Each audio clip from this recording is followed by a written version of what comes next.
समय के विषय में हर एक जानता है। समय हमेशा बदलते रहता है। समय से पहले कुछ भी नहीं मिलता है। समय किसके लिए रुकता नहीं है। समय के पहले ना तो जन्म होता है न मृत्यु। मतलब इस ब्रह्मांड में जो भी कुछ है, हो रहा है, वो समय के अनुसार तथा समय के होते हुए ही होता है। जहाँ जहाँ गति होती है वहाँ वहाँ समय होता है।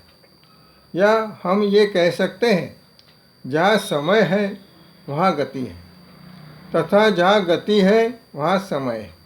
और इस ब्रह्मांड में सभी ग्रह, पृथ्वी, तारे सब के सब अपने अपने गति से चल रहे हैं और इसीलिए समय का भी अस्तित्व है। हमारा शरीर भी, हमारी सांसें इस शरीर में आ रही है और जा रही है, वो इसी गति के कारण चल रही है।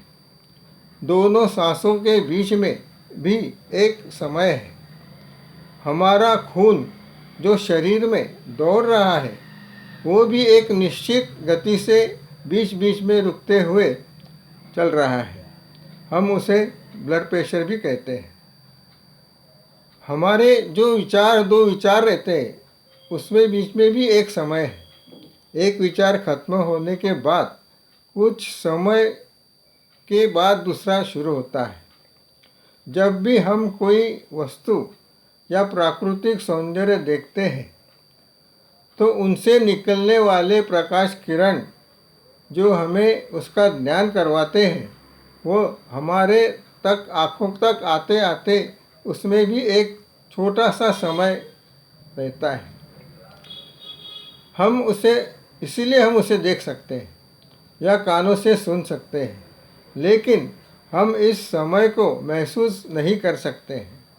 फिर भी वो समय होता ही है। जहाँ गति है वहाँ समय है। दोनों एक ही सिक्के के दो रूप हैं। शायद हमारे ब्रह्मांड की शुरुआत भी समय के साथ गति से हुई होगी। इसी गति के कारण ग्रहों के भ्रमण से मैग्नेटिक फील्ड का निर्मित होकर, गुरुत्वाकर्षण निर्माण होकर ब्रह्मांड हमेशा गतिमान रहता है। सोचो, अगर ये गति रुक जाए तो क्या होगा।